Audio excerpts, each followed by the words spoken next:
यायला कोण रे हो भाई, मीच आहे की. आमच्या यायला मलाच बघून मी घाबरलो. तर विषय असा होता की आपल्या भाच्याने घेतली गाडी आणि आम्हाला जायचं होतं बिटल्याला. आपली बहीण आहे तिथं बिटल्याला. बहिणीने बोलवतो पूजेला. तिथनं आलो सीएनजी पंपावर.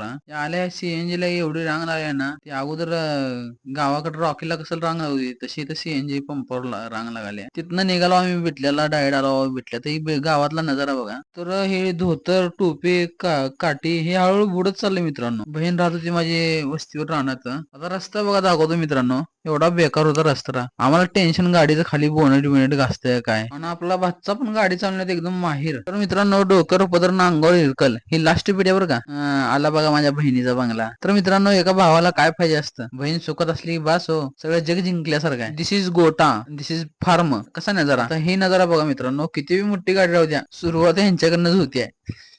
सगळा कार्यक्रम पद्धतशीर माझ्याजवळ आला बघा लाडूबीट लावायला. बहिणीला म्हणलं आवर, म्हणलं आम्हाला जायचं, म्हणलं परत गावाकडे. पूजेची तयारी सुरू केली. ताई माझी पूजा करायली बघा, स्वास्तिक बिस्तिक काढून पद्धतशीर. आई नंतर माया लावणारी दुसरी व्यक्ती म्हणजे मावशी जाऊ मित्रांनो, माझ्या बच्च्याची मावशी माझी बहीण. तर माझ्या बच्च्याचं वय आहे 24. त्याने डेअरिंग केला अण्णांना. म्हणलं हो तू पुढे तुझा मामा आहे मागा. ही माझी आई. पूजेला सगळ्या चांगल्या चांगल्या लोकांचा हात लागला मित्रांनो, बरं वाटलं. ही माझी मोठी बहीण एक नंबर, गाडीची मालकीन बाई. या सगळ्याला बघून ही बारकी छोटी पण खवळी म्हणली मी पण करते पूजा, मला पण द्या म्हणली आरतीचं ताट. आणि घेतली बघा कशी काढली बघा, किती तिच्या चेहऱ्यावर आनंद उत्साह आहे बघा. भाऊजीच्या वडिलांनी नारळ बिरळ फोडला. बहिणीला म्हणलं बाई लय भूक लागली म्हणलं. चतुर्थी असल्यामुळे मटणाचा काही बेत नव्हता, मग बाजार आमटीचा बेत केला बहिणीनं. एक नंबर लागला ती मस्त बेत, लिंबू बिंबू पिळलो आणि दे आलो दणका. 4 भाकरी काढलो आणि सुरू केलं दणका द्यायला. तिकट लागलं तर तरी पण खाल्लो. येऊन झालं एकदम पद्धतशीर. मग बहिणीला म्हणलं जातो म्हणलं आम्ही. ब्लॉगला आपल्याला लाईक करा, फॉलो करा, शेअर करा, सबस्क्राईब करा. धन्यवाद.